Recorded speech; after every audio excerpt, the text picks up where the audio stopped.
오늘 본문의 내용은 이렇게 뭐 쭉 그냥 어떤 한 스토리로 나와서 그렇게 어렵지 않게 느껴지지만 사실은 만만치 않은 본문입니다. 오늘 본문의 내용은 그렇습니다. 엘리사를 도와준 한 여자가 있었습니다. 예전 본문 이전에 있었던 내용인데 이미 그 열왕기하 4장에 소개됐던 내용인데 그 여인이 수넴이라는 곳에 살고 있었는데 제법 부자였습니다.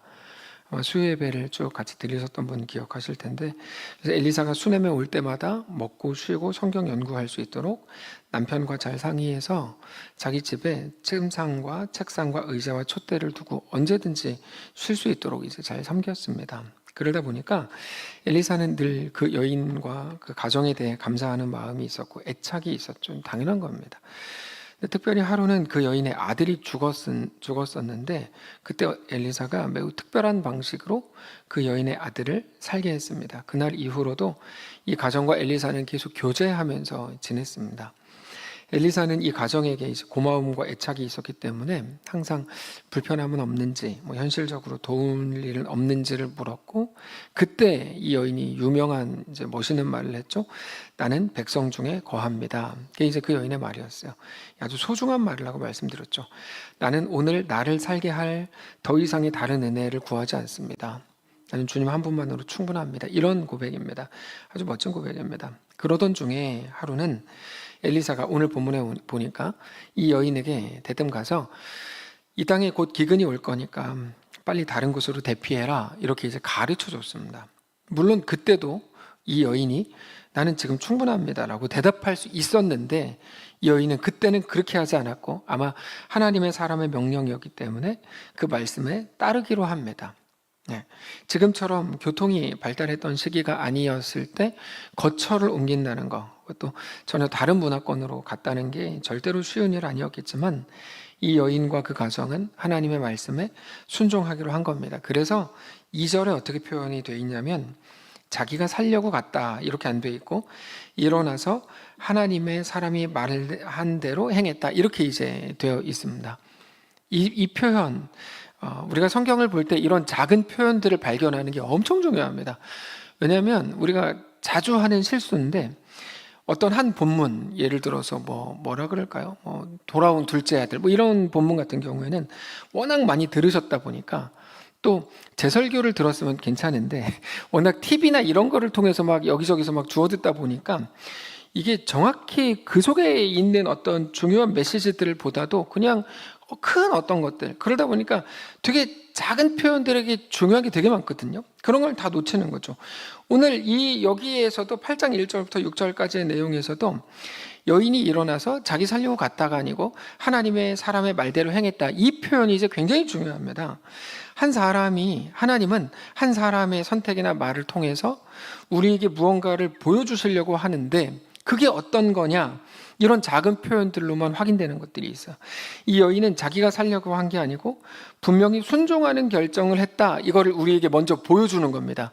앞부분에서 이거를 보여줘요. 순종하는 결정을 했다. 이게 좋겠어? 저게 좋겠어? 너 좋은 거 결정해. 그게 아니고 하나님의 사람의 말이기 때문에 순종했다. 자, 이게 중요합니다. 우리가 순종할 때 보통 어떤 기대를 하죠? 보통 나에게 유익이 될 것 같은 것들을 기대하고 그리고 순종합니다. 내가 순종하면 이게 좋을 거야. 지금 힘들지만 순종하면 좋을 거야. 근데 순종은 그런 게 아닙니다. 내가 더 얻거나 당장 나에게 유익하기 때문에 따른다면 그건 순종이라고 부르지 않죠. 거래죠, 거래. 우리가 하나님과의 관계를 자꾸 거래로 끌고 가는 사람들이 있어요. 이렇게 하면 이렇게 하고, 이렇게 하면 이렇게 하고. 근데 하나님과의 관계는 거래적 관계가 아니에요. 마치 하나님을 상을 주거나 벌을 주는 상벌의 기계로 자판기처럼 생각하는 사람들이 있어요. 잘하는 거를 누르면 상이 똑 떨어지고 잘못하는 걸 누르면 벌이 떨어지고. 근데 우리의 삶은 전혀 그렇지가 않거든요. 왜냐하면 하나님과 우리는 자녀와 아버지의 관계이고 특별히 우리에게 대한 목적을 두고 행하시는 하나님이시기 때문에 단지 잘했냐 못했냐를 가지고 우리를 판단하시거나 그걸로 우리 이끌어 가시지 않습니다. 그래서 하나님은 우리와 거래하지 않습니다. 자, 우리가 순종하는 이유는 하나님이 나의 왕이고 나의 주인이라는 것을 고백하는 가장 강력한 선포입니다. 이것에 대한 고백은 순종밖에 없습니다.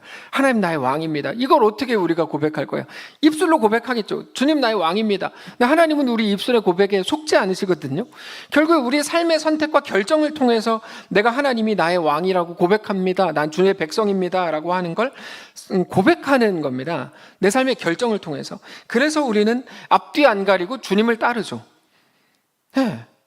우리가 막 더 큰 거를 얻으려고 주님을 따르는 게 아니라 앞뒤 안 가리고 주님을 따르는 이유는 하나님의 왕이시라서 그래요. 그럼에도 우리는 순종이라는 것 자체가 인간이기 때문에 하나님의 주인 되심에 대한 고백, 인정, 그 엎드림인데 순종하는 자체와 그 이후에도 당연히 하나님이 나를 다스려 주시기를 바라는 것은 뭐 당연한 마음입니다.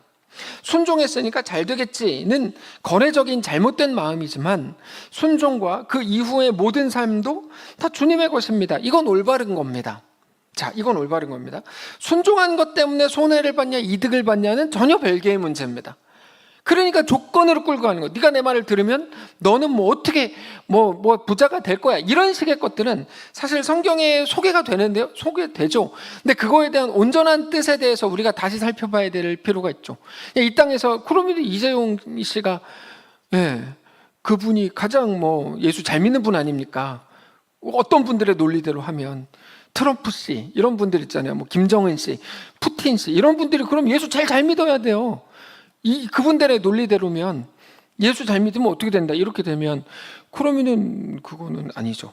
자, 그러니까 순종한 것 때문에 손해를 받냐 이득을 받냐가 아니고 그것 역시 순종한 이후에 이루어지는 모든 일 역시 하나님이 가장 완전한 길로 이끄시는 이끄심이라는 것을 믿어야 된다는 거죠. 믿어야 된다는 거죠. 오늘 본문의 여인이 그랬습니다. 하나님의 사람 엘리사의 말대로 순종한 그 가정에 문제가 생겼어요. 분명히 엘리사가 7년 나가 있어. 나갔는데 그것 때문에 문제가 생겼어요.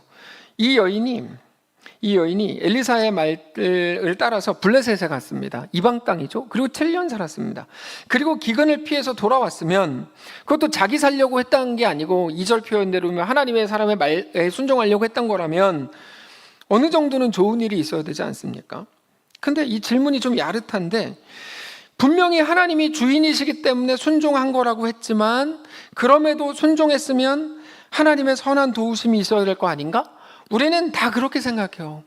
그래서 내가 진짜 힘들게 아우니치 갔다 왔는데 뭐 예를 들어 회사에서 잘렸어. 그러면 이제 안 맞다고 생각하는 거죠. 이게 두 개가 왜 안 맞죠? 왜 안 맞죠? 뭐가 맞는 거죠? 내가 하나님의 말씀대로 하면 그 이후에 뭐 로또에 당첨 이거는 맞는 건가요? 뭐가 맞는 거예요? 도대체 왜 여기에 맞고 안 맞고가 왜 있어요? 없어요. 그거는 그냥 난 하나님 말씀에 순종했고 그 순간 난 하나님이 나의 왕입니다라고 고백한 거예요. 그리고 나서 일어나는 또 다른 일들은 또 하나의 정황이에요. 이해가 되시죠? 네. 근데 이 여인, 이 가정에는 자기가 순종한 이후에 그러면 좋은 일이 생겼는가? 그렇지 않았습니다. 하나님 말씀에 순종해서 블레셋 땅에 갔다 돌아와 보니까 어떤 일이 있었냐면 자기 집과 자기 땅을 다른 사람이 차지하고 있더라는 거야. 여기 이제 3절을 보시면 7년이 다음에 여인이 블레셋 사람들의 땅에서 돌아와 자기 집과 전토를 위하여 호소하려고 왕에게 나갔다. 무슨 말을 하면 자기 땅을 다른 사람들이 들어와서 이제 차지했다는 거죠. 그래서 왕한테 나가서 자초지정을 설명하고 제발 내 땅과 내 집을 돌려받을 수 있게 해주십시오. 호소를 했다는 건데 더 여기서 더 뭐라 그럴까요? 웃긴 건 아니고 더 가관인 건 오늘 본문에 나오지 않지만 이 여인은 블레셋에 사는 동안에 자기 집과 땅만 잃은 게 아니라 거기서 남편이 죽은 걸로 보입니다. 어떻게 하냐면 남편이 있는 부인들은 왕에게 직접 나가지 않습니다. 그러니까 남편이 왕에게 나가는 게 일반적인데 이 여인은 자기가 직접 왕에게 가요. 아마도 이 여인이 엘리사가 시킨 대로 한 결과 3가지를 잃은 거예요. 집과 땅과 남편 3가지 잃은 게 분명해요. 우리나 그러면 이거 얼마나 억울합니까? 얼마나 억울해요. 누가 먼저 가겠다고 안 했잖아요. 먼저 간다고 한 적 없어요. 물론 블레셋으로 간 것 때문에 굶어 죽지 않을 수 있었겠지만 땅 뺏겼고 집 뺏기고 남편 죽었습니다. 내가 먼저 제발 살려주세요 그런 적 없어요. 하나님이 먼저 말씀하셨어요. 그리고 그 말씀에 순종하기를 원하셔서 순종했어요. 그쵸? 근데 순종한 그 자리에서 왜 남편이 죽어야 하고 왜 집을 뺏겨야 하고 땅을 뺏겨야 하냐? 하나님은 도대체 뭐 하는 분이길래 그렇게 그냥 놔두냐? 이거죠. 너무 억울하죠. 이 여인은 하나님이 시킨 대로 했다가 현실적인 모든 어려움을 만난 겁니다. 여기까지가 오늘 본문의 정황입니다.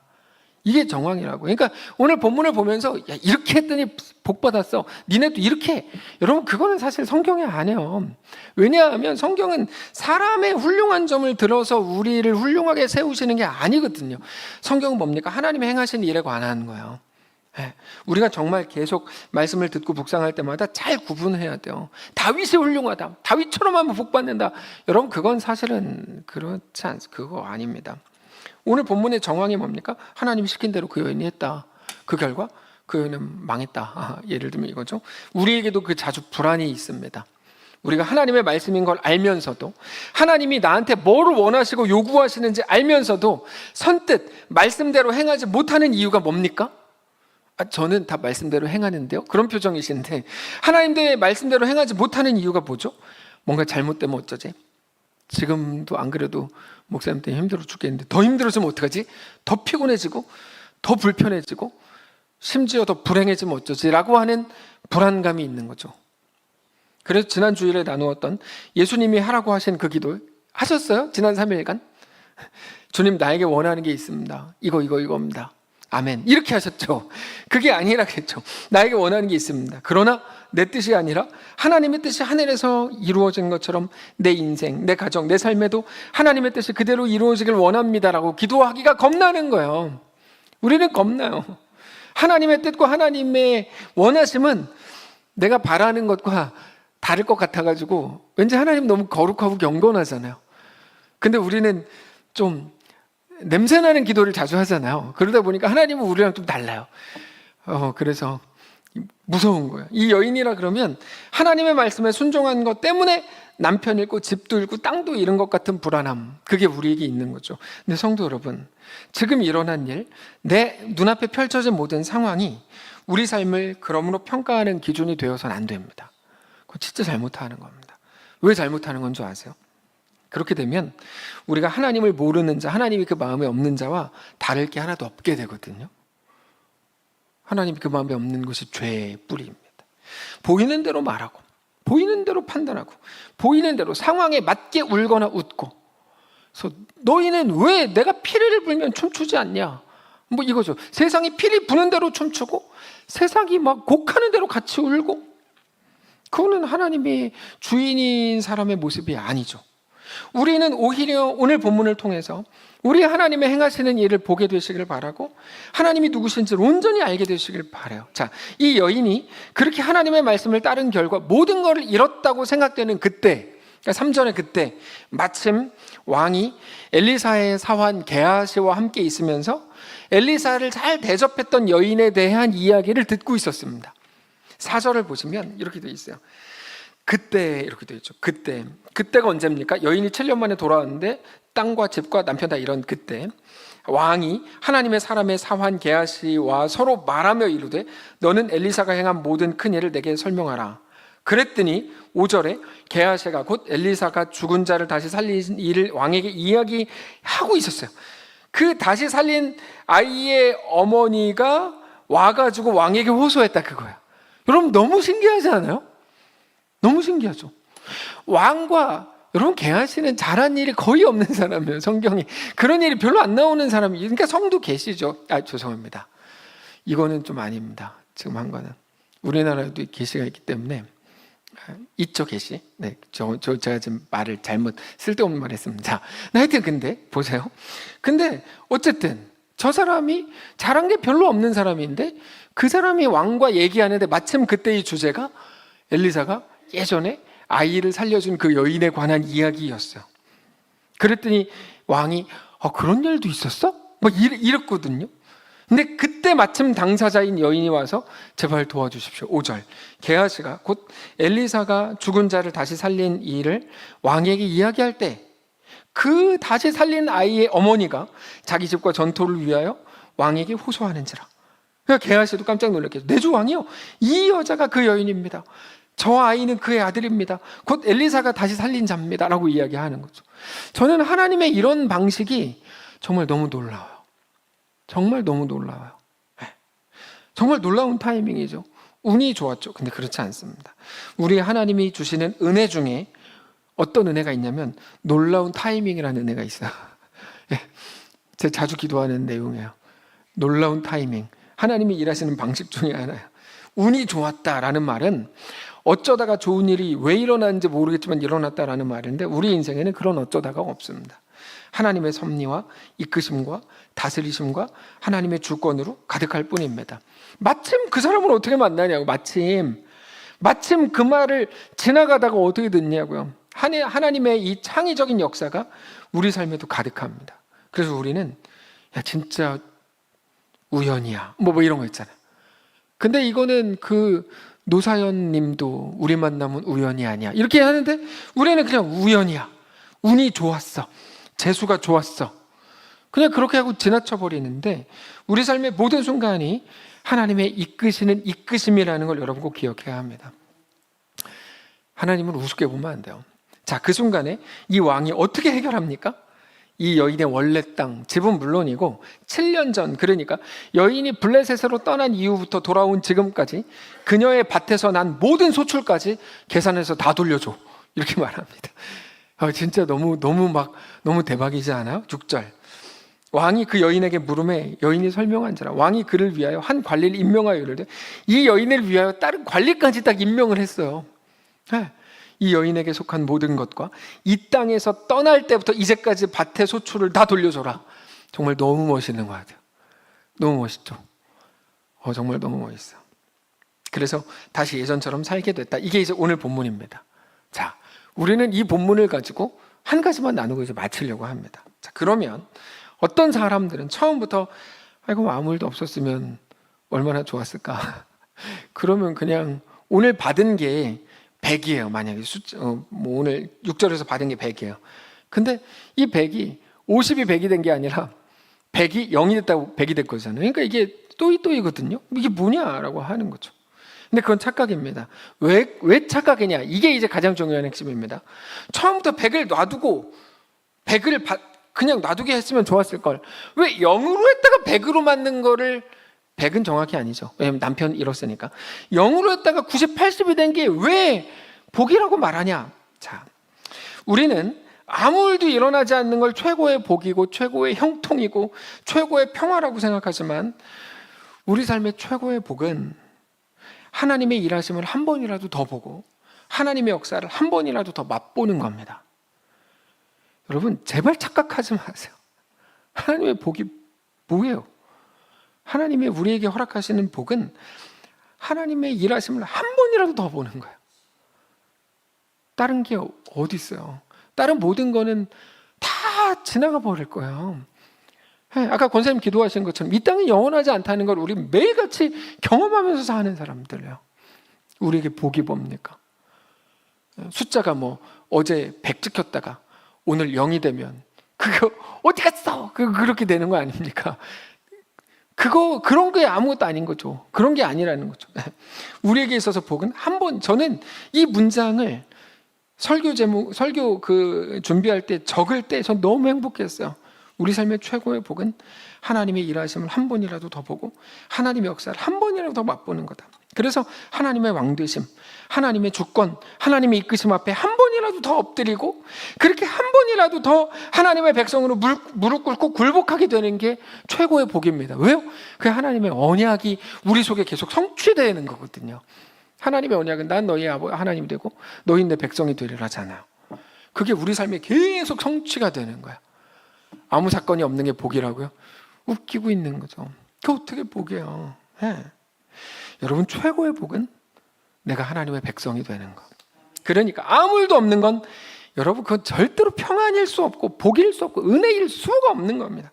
어떤 사건을 만나더라도 심지어 최악의 사건을 만나더라도 그 속에서 하나님의 일하심을 맛보고 하나님께 엎드리게 됐다면 그게 우리가 만들어낼 수도 없었던 가장 놀라운 은혜였던 겁니다. 자주 말씀을 드렸지만 니모를 찾아서라는 훌륭한 영화가 있습니다. 이 영화는 두 물고기가 결혼하는 이야기입니다. 물고기랑 이제 물고기 결혼을 해서 엄청나게 많은 알을 낳았습니다. 그러면서 알을 보면서 이제 알콩달콩, 이제 알을 낳았으니까 알콩달콩 살았는데, 근데 하루는 그 알들이 자라고 있는 곳에 칠갑상어가 나타났습니다. 그 상어로부터 자기 아들을 지키려다가 아내 코랄이 죽고, 외국 영화거든요. 그리고 자기 모든 알들이 다 먹히고 오직 말린과 알 하나만 기적적으로 살아남았습니다. 그러니까 상어가, 그 큰 상어가 먹을 게 없어서 그 물고기 알을 먹냐. 저는 그거를 보면서 정말 세상은 너무 비정하다, 이거를 이제 느꼈어요. 그리고 나서 그마저도 그 알에서 나온 아기의 물고기 이름이 니모인데, 니모는 지느러미 한쪽이 기형적으로 조그매요. 니모가 태어났을 때 아빠 말린이 니모한테 이렇게 다짐해요. 너에게는 정말 아무 일도 일어나지 않도록 지켜줄 거야. 세상에 이런 일이 어디 있어요? 어떻게 아무 일도 일어나지 않습니까? 그럼 산소호흡기 끼고 계속 누워있어야지, 평생 80년을. 니모가 어떤 사람에 의해 잡혀갑니다. 그때부터 아기 물고기 니모를 찾아서 온 바다를 찾아 헤매는 내용이 니모를 찾아서라는 영화인데, 아빠 말린이 계속해서 내가 너를 잘못 돌봐서 그래, 아무 일도 일어나지 않게 해준다고 약속했는데, 그럼 계속 자책해요. 그 말을 들은 니모, 누구예요? 하여튼 말린의 친구가 이렇게 말합니다. 참 이상한 약속도 다 있네. 도대체 어떻게 아무 일도 일어나지 않게 할 수 있지? 그리고 정말 아무 일도 일어나지 않으면 네 아들은 무슨 재미로 살아? 이렇게 말해요. 정말 그렇죠. 아무 일도 일어나지 않으면 무슨 재미로 삽니까? 지금 한참 재밌게 사시는 분들 계시죠? 자, 우리가 사는 이 세상은 놀이동산과 같습니다. 우리는 여기서 영원히 살지 않아요. 우리는 잠시 여기에 있는 것뿐이에요. 놀이동산에서는 놀이기구를 타야 돼요. 롤러코스터, 특별히 프롬라이드, 왜 웃는 거예요? 근데 뭐 그런 걸 막 타야 돼요.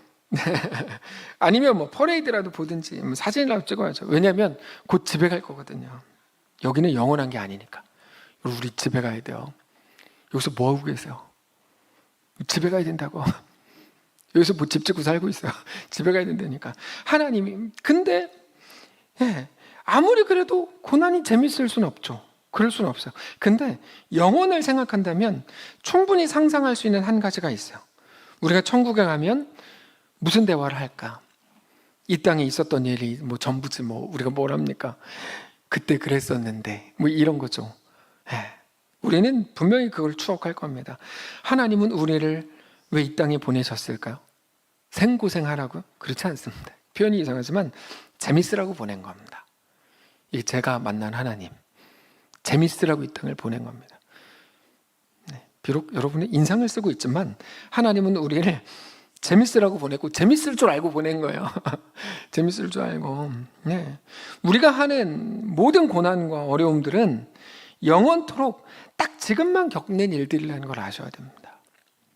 우리는 곧 하나님 앞에 모두가 가게 될 텐데, 거기서 평안하고 행복하게 살게 될 텐데, 그때는 지금과 같은 일들을 겪지 않게 될 거예요. 그러니까 지금 이런 일들, 우리가 사는 모든 일들은 딱 지금만 겪는 일들입니다. 궁금하셨죠? 제가 왜 이렇게 사는지. 그래서 제가 이렇게 사는 거예요. 그래서 그 믿음 때문에. 그러니까 너무 원망만 하지는 마십시오. 자기 인생을 너무 저주하지 마세요. 롤러코스터 평생 영원히 탈지 않습니다. 우리는 모든 일들을 통해 결국 하나님이 왕이시라는 걸 알게 되고 고백하게 될 겁니다. 어떻게 아는가 하면 하나님이 약속하셨거든요.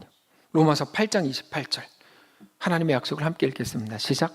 우리가 알거니와 하나님을 사랑하는 자 곧 그의 뜻대로 부르심을 입은 자들에게는 모든 것이 합력하여 선을 이루느니라. 두 가지를 알아야죠. 모든 것이 뭡니까? 최악의 사건까지도. 선은 뭡니까? 하나님의 백성이 되는 것. 저 두 가지입니다. 여러분, 이게 얼마나 강력한 하나님의 약속이고 선언인지 알아야 합니다. 그래서 하나님의 이 놀랍고 강력한 약속, 하나님의 선언을 야, 너 합력해라. 너희들은 합력해서 선을 이루어라라고 바꿀 수 없는 겁니다. 그렇게 바꿔버리면 우리는 합력하여 선을 이루어야 합니다라고 저 말씀을 가지고 말하는 건 하나님의 약속을 우습게 만드는 거거든요. 전능하시고 거대하시고 광대하신 하나님이 선언하신 건데 저거를 뭘 우리 보고 합력해서 선을 이루려, 말도 안 되는 소리를 하면 안 됩니다. 우리 인생에서 일어나는 모든 것들을 통해서 우리는 결국 하나님 앞에 엎드리고 하나님이 왕이시라고 고백하게 될 겁니다. 아무것도 처음부터 안 잃었으면 좋았을 뻔했다고요? 그러면 고백은 어디 있을 건데요? 고백은 어디 있을 건데요? 하나님의 왕되심과 굴복은 어디 가는 건데요? 없잖아요.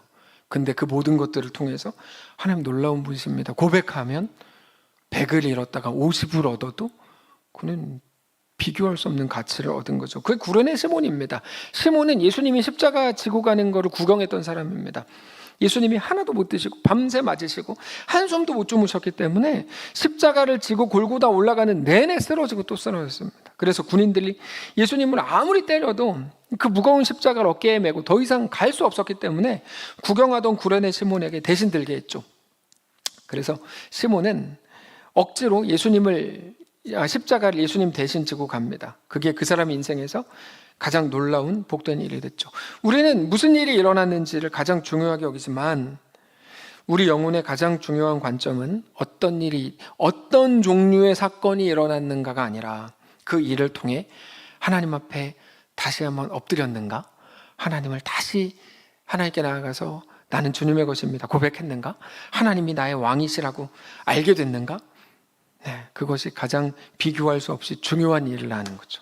그래서 우리 삶에는 어떤 일도 일어날 수 있고 죄송하지만 그래도 되는 겁니다. 다만 우리가 여전히 아무 일도 없기를 바란다면 그거야말로 가장 불행한 일입니다. 그거를 아는 악한 마귀가 늘 우리에게 어떻게 유혹합니까? 아무것도 하지 말고 숨만 쉬어 이렇게 말하는 거죠. 너 상처받아, 너 피곤해져, 너 또 힘들어져, 너 불행해질 거야, 너 그때를 기억해, 그러면서 이제 가만히 있게 하는 거죠. 그게 이제 마귀가 노리는 거고 우리는 사실 마귀의 전략을 다 알지 않아요 이제? 그게 안정이야, 그게 평안이야, 속이는 거죠. 오늘 본문이 그렇습니다. 자, 오늘 본문으로 가면 이 여인이 아무 일도 없었다면 스토리가 될까요? 그냥 아무 일도 없이, 아무 일도 없다는 말은 하나님이 왕이시라는 고백을 또 못하고 그냥 평생 누워만 있다가 죽으면 그건 복일 수 없습니다. 오늘 태어나고 내일 죽으면 그게 가장 큰 복입니까? 그 사람이 가장 아무 일도 없이 살다 죽은 건데 그럴 수 없습니다. 미국에서 전에 자주 말씀드렸지만 대각성 운동, 대부흥 운동이 막 일어났을 때 어떤 종파 중심으로 잘못된 신앙이 막 퍼진 적이 있습니다. 내용이 뭐였냐면 오늘 회개하고 하루를 더 살면 하루만큼 죄를 더 짓더라. 그래서 회개하고 교회에서 나가자마자 교통사고 나서 죽는 게 최고의 복이다. 이런 정신들이 있었습니다. 그건 복이 아닙니다. 그건 하나님의 뜻이 아니죠. 하나님은 그런 식으로 우리에게 요구하시지 않고 그렇게 우리를 이끌지 않습니다. 오히려 어떤 일이든지 와라, 나에게는 하나님만 있으면 된다, 하나님만 나의 편이면 된다, 비, 바람, 홍수 막 다 와라, 내가 롤러코스터 타면 된다, 내가 뭐 래프팅하면 된다, 그러면서 오히려 당당하게 맞서는 거죠. 하나님은 실수하지 않으신다네 라는 찬양 중에 운명이여 오라, 나 두려워하지 아니하리 라는 가사가 있습니다. 기독교에서 이제 운명이라는 말을 쓰지 않으니까 우리 교회에서는 그 부분을 뭐 인생이여 오라 이렇게 바꿔서 불렀는데, 그 담대함, 당당함과 그 자신감과 그 배짱이 있어야죠. 그게 신자고 성도입니다.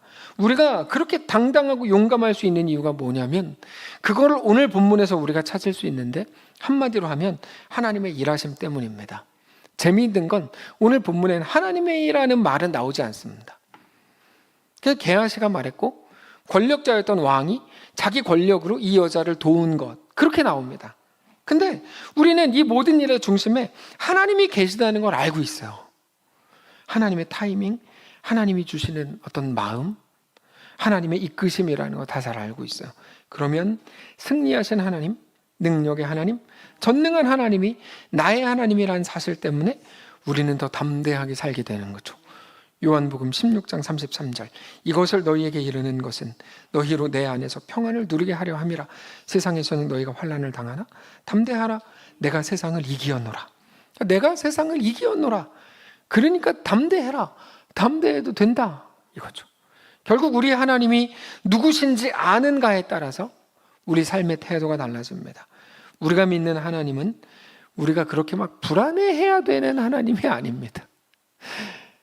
우리 아이들이 아빠랑 같이 손잡고 가는데 막 엄청 불안해해요. 우리 아이들이. 그거는 아니죠. 그건 아니죠. 우리가 믿는 하나님은 천지를 창조하셨고 세상의 심판자이시고 영원히 우리를 다스리실 능력자이실 뿐 아니라 영원히 우리를 사랑하시되 그 아들을 내어주시기까지 사랑하신 우리 아버지 하나님이신 것을 믿으시기 바랍니다. 우리가 불안해하면서 따라가야 되는 분이 아닙니다. 그 어떤 것보다 진리이시고 영원히 변하지 않는 하나님입니다. 우리 하나님은 죄와 사망의 권세를 이기신 분입니다. 그 하나님을 믿는 우리 모든 성도들은 주 안에서 영원히 승리하게 될 겁니다. 그러므로 우리가 환난을 당할 때에도 담대하시기 바랍니다. 왜요? 이미 우리 주님이 세상을, 죽음을 이기셨기 때문입니다. 다시 그 여인으로 돌아가면 남편이 언제 죽었는지보다 더 중요한 게 어떤 걸까요? 왜 죽었는지에 대해서는 안 나오고 언젠가는 우리 모두가 또 죽게 된다는 사실이죠. 그러면 그 여인은 자기 혼자 살 수 없을 거라고 하는 절망감과 좌절감에 사로잡혀서 또 하루하루를 그렇게 죽음을 기다리며 살게 되겠죠. 근데 지금은 달라요. 하나님의 행하심을 봤거든요. 계속 보거든요. 하나님이 자기의 모든 것이 되어주실 거를 알고 믿으니까 내 눈앞에 있는 가장 소중하다고 생각되는 눈앞에 있는 하나님, 돈이나 관계나 건강이나 인맥, 우리는 하나님의 이름을 빌려 그런 것들을 얻기를 원하는데 하나님 당신이 아니라 내가 원하고 얻어낼 그것이 하나님이라고 말하는 중이거든요. 근데 그런 것들이 하나님이 아니라 오직 우리를 다스리고 지으시고 우리를 위해 아들까지 내어주신 그 하나님을 믿음으로 모든 걸 능히 견디고도 살아낼 힘을 얻었으니까 그 여인이, 예전에 팀 켈러 목사님이 했던 말이 있어요. 우리가 사실 같이 들었던 말인데 고통의 유익에 대해서 이렇게 말씀하셨어요. 어젯밤에 나쁜 꿈을 꿨다. 꿈속에서 너무 헤맸다. 그리고 아침에 일어나 보니까 그게 꿈이었다라는 거야. 대부분은 네, 재수없는 악몽을 꿨네 이러잖아요. 근데 그분은 어젯밤의 꿈 때문에 모든 게 새로워 보이고 그렇게 감사하더라는 거야. 뭐 당연한 이야기인데 그 이야기가 계속 기억에 남아요. 어떤 한 청년이 예전에 우리 교회에서 매일 똑같이 회사에 출근했어요. 근데 할머니는 집에 있었고 할머니한테 전화가 와가지고 청년이 크게 다쳤다. 할머니가 놀라가지고 막 여기저기 저희 손자한테 전화를 안 받아요. 막 여기저기 막 전화해가지고 결국에는 6명과 통화를 했대요. 그리고 나서 이제 보이스피싱을 알게 됐어요. 그날 그 청년이 집에 퇴근을 하고 왔는데 할머니가 와서 와락 안아주면서 주님 감사합니다. 아무 일도 없었는데 그게 그냥 어젯밤 꿈이었어. 그런 일이 있고 나서의 손주를 다시 보니까 매일 보던 얼굴인데 매일 보던 그 사람이 다르게 보이는 거죠. 예전보다 더 귀하고 더 사랑스럽고 더 소중한 거야. 우리는 우리 자신을 매일 저주하고 그렇게 배웠어요. 도덕 시간에. 우리는 다른 건 다 빵점 맞아도 도덕은 다 100점 맞으셨잖아요. 그러니까 우리가 그러니까 익숙한 거야. 너 자신을 막 공격하는 거, 반성해 막 이런 거 있잖아요. 스스로 막 코너로 몰고 매일 자책하고 스스로 그렇게 못마땅해요. 그래서 지난주인가 누구랑 대화할 때 했던 말인데 저는 우리가 뭐 차렸으면은 누군가 식사 초대를 하면 저 차린 거 많습니다. 맛있게 드세요. 이게 맞다고 봐요. 근데 이상한 민족이에요. 차린 건 약소하지만. 저는 그거 되게 웃긴 말 같아요. 왜 그런 말 하지? 왜 그런 쇼를 하죠? 그냥 많이 차렸어요. 최선을 다했어요. 우리 평소에 이렇게 먹지 않아요. 당신이 와서 차릴 거예요. 많이 드세요. 이게 맞죠. 엄청 최선을 다했으면서 차린 건 없지만, 왜 그래요? 그거는 아니죠. 그래서 누가 결혼식을 한다 그러면 대놓고 이렇게 얘기해야 돼요. 차린 거 많습니다. 많이 드세요. 이걸로도 만족을 못 하시면 당신이 문제입니다. 이렇게 얘기할 수 있는 당당함이 있어야지. 이것도 못하고 그냥 앞에 나가가지고 차린 건 없고 약속하지만 그거는 아니죠. 왜 이야기가 나은지 모르겠는데 우리는 스스로를 그렇게 겸손해야 된다고, 겸손한 척이라도 해야 된다고 배웠어요. 그러다 보니까 습관적으로 자기를 그렇게 못마땅해 해요. 그러나 사실 우리 매일의 삶은 사실은 우리가 해석하는 것보다 더 감격적이고 더 사랑스러운 게 맞습니다. 그렇게 소중하고 그렇게 안아주고 너무너무 귀한 게 맞아요. 스바냐 3장 17절을 보면 하나님도 우리를 보면서 기쁨을 이기지 못하시고 우리를 잠잠히 사랑하시고 우리로 말미암아 즐거이 부르며 기뻐하신다고 말씀하세요. 우리도 누군가를 보면서 매일같이 느끼고 사랑하고 그렇게 애틋해야 되는데 감격은 사라지고 기쁨과 만족과 행복의 눈빛은 없고 그저 원망의 눈빛과 불평으로 꽉 차가지고 저 인간 때문에 라고 하고 있는지도 몰라요. 그러다가 다른 사람만이 아니라 자기 삶에 대해서도 그렇게 절망하고 좌절하고 스스로 막 저주하는 거죠. 저는 오늘 말씀을 묵상하면서 오늘 나의 삶을 이제까지와는 조금 다른 눈으로 보기로 했습니다. 저의 삶을. 이제 내 삶을 하나님의 눈으로 보는 것, 그것을 우리가 연습해야 하는 거죠. 기쁨을 이기지 못하여 하시는 그 하나님의 눈으로 보는 것. 더 잘 돼야 되는데, 더 잘해야 되는데, 더 성공해야 되는데, 더 영향력 있어야 되는데 라고 하는 좋은 의도로 시작된, 그러나 나에게 더 원망하게 되고 더 자책하게 되고 더 후회하게 만드는 그런 시각이 아니라, 그렇게 해서 기능적으로 실력으로 좋아지면 뭐 할 거예요? 자기를 사랑하지도 않는 스스로가 실력이 좋아지면 더 나쁜 영향력만 생기지. 기쁨을 이기지 못하시는 하나님의 눈으로 우리 삶을 다시 봐야죠. 어젯밤의 꿈, 고통스러운 어젯밤의 꿈이, 이 여인 이야기예요. 고통스러웠던 어젯밤의 꿈이 오늘 내 삶을 그렇게 아름답게 바라보게 하는 것, 그게 은혜입니다. 그 사이에는 하나님의 임재가 있는 거죠. 오늘 옆에 있는 사람들로 인해서, 우리 가족과 자녀들과 우리라고 부르는 모든 것들로 인해서 우리가 기뻐해야 합니다. 우리는 모두 어젯밤의 꿈을 꾸고 있습니다. 말씀을 정리하겠습니다. 너무 힘들고, 이 여인이 7년간의 블레셋 돌아왔을 때의 모든 형편들, 너무 힘들고 아픈 꿈이었겠지만, 우리가 만나는 모든 일들, 외부적이거나 내면에서 일어난 일이라고 해도 그것들을 통해서 우리는 하나님 앞에 엎드리게 될 겁니다. 모든 것을 잃었다가 다시 되찾은 그 여인의 마음이 어땠을까? 여전히 원망과 불편함으로 꽉 차 있었을까? 하나님의 말씀에 순종한 게 그렇게 후회가 됐을까? 아니었다고 저는 확신해요.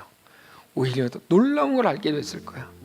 남편의 죽음을 자기가 어떻게 막아요? 블레셋에 갔으니까 죽었다고요? 여기 있었으면 안 죽었어요. 어떻게 알아요? 블레셋이 아니라 수넴에 있었어도 남편이 죽었을지도 몰라요. 집과 땅을 빼앗긴 것도 마찬가지로 자기가 블레셋에 갔기 때문에 빼앗겼던 걸까요? 그렇지 않아요.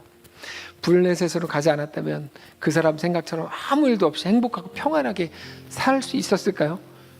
그런 보장이 어디 있어요? 기근을 피해서 갈 건데. 하나하나 생각해 보면서 자기가 살아왔던 모든 방식, 자기가 믿고 있는 것, 자기가 믿는 하나님에 대해, 하나님이 누구신지에 대해서 다시 한번 생각하게 됐겠죠. 깜짝 놀랐을 거예요. 오히려 하나님의 모든 붙드심이 지금 나를 살게 하는 거라고 인정할 수밖에 없었을 겁니다. 사랑하는 성도 여러분, 우리 하나님을 오늘 기억하실 수 있기를 바랍니다. 우리 주님의 살아계심 때문에 우리 인생은 어젯밤의 꿈으로, 오늘의 사건으로, 오늘의 고통으로, 내 실력으로 만든 내 삶으로 절대로 끝나지 않습니다. 우리 하나님이 이루실 우리의 완성을 오늘 더 기대하고 더 바라보시기 바랍니다. 우리 모든 현실 속에서도 그렇게 은혜를 누리게 되시기를 주님 이름으로 축복합니다. 찬양합시다. 참 고마운 친구 나의 예수님. 나는 깨지기 쉬운 질그릇 같지만 하나님의 함께 하심으로 인해 나는 완전합니다. 고백합시다.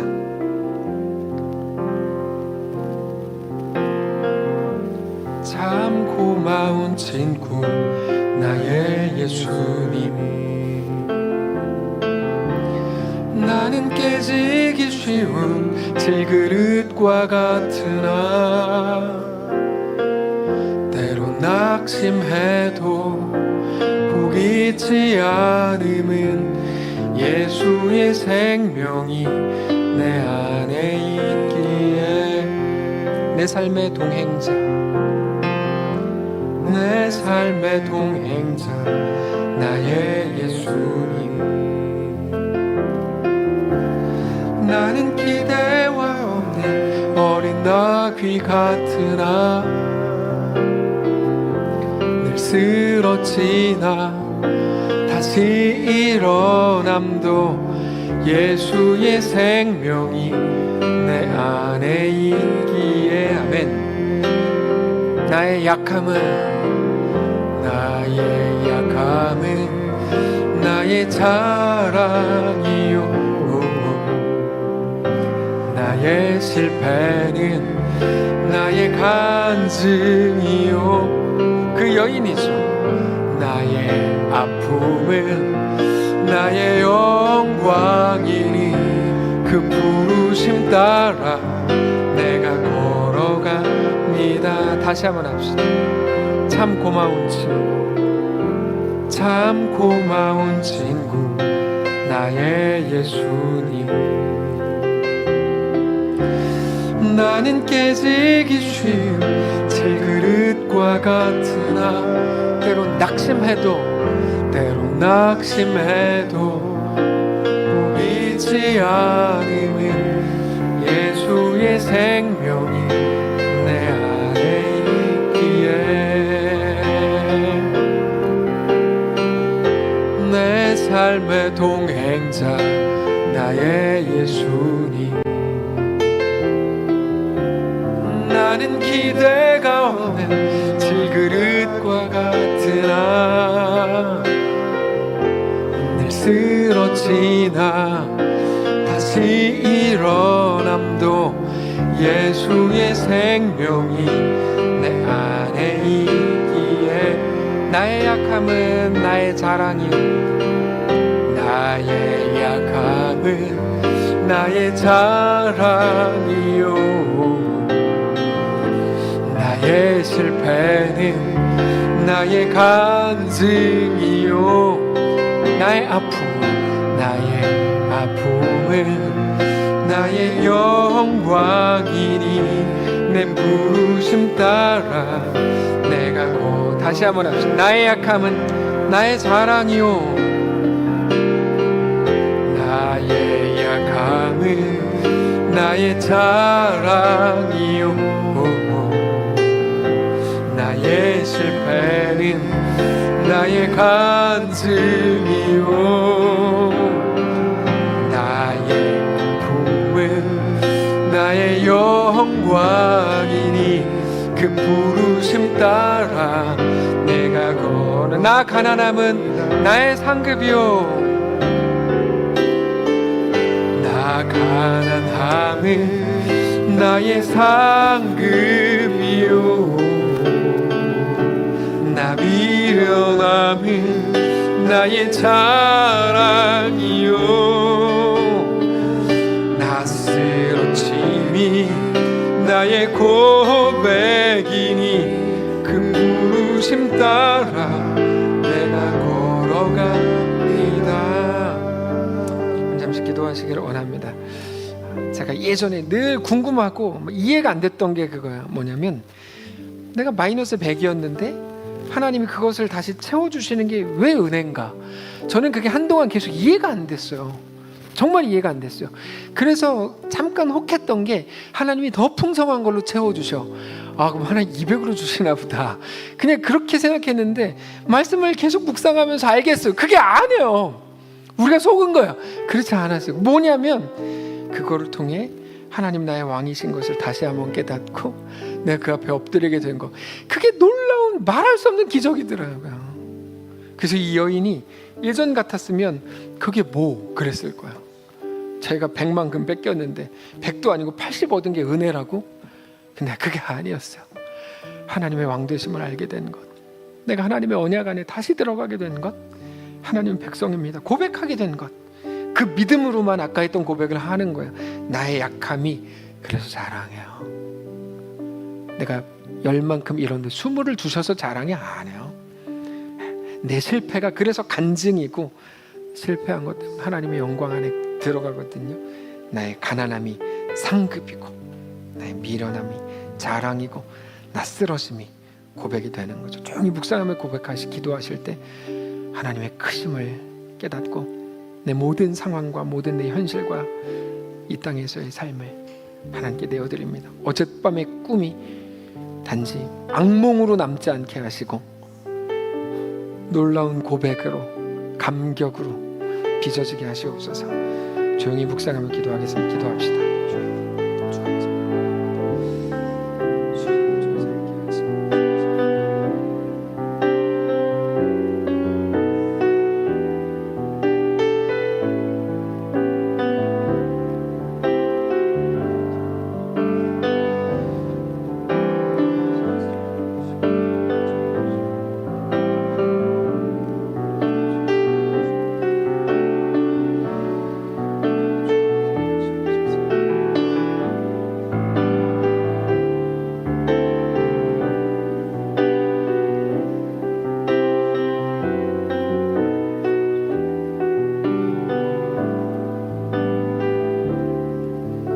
하나님, 이 여인이 악몽을 꾼 줄 알았습니다. 그래서 최악이다, 그런 줄 알았습니다. 그러니까 비교할 수 없는 하나님의 언약 백성이 되고 하나님 앞에 다시 엎드리는 그 놀라운 기적을 우리가 오늘 보았습니다. 하나님, 우리가 어젯밤의 꿈 한가운데 있는 성도들이라고 하더라도 그 속에서 그것으로는 어떤 것으로도 만들어낼 수 없는 하나님의 백성이 되고, 전에 어떤 상황의 변화로도 이루어낼 수 없었던 감격과 놀라운 고백이 있는 사랑하는 모든 성도들과 가정이 되게 하여 주시옵소서. 여전히 비극과 같은 꿈 한가운데 있는 가정과 사랑하는 성도들이 있다면 주님 위로하시고, 오늘 이 말씀이 들리게 하시고 깨닫게 되게 하여 주시고, 그렇게 남겨진 모든 인생을 하나님과 함께 기적의 놀라운 감격의 삶을 살아가게 하시옵소서. 주인 되신 살아계신 우리 주 예수님의 이름으로 기도합니다. 아멘. 하늘에 계신 우리 아버지여, 이름이 거룩히 여김을 받으시오며 나라가 임하시오며 뜻이 하늘을 쏘는 것 같이 땅에서도 이루어지이다. 오늘 우리에게 일용할 양식을 주시고, 우리가 우리에게 죄진 자를 사하여 준 것 같이 우리 죄를 사하여 주시고, 우리를 시험에 들게 하지 마시고 다만 악에서 구하시옵소서. 대개 나라와 권세와 영광이 아버지께 영원히 있사옵나이다. 아멘.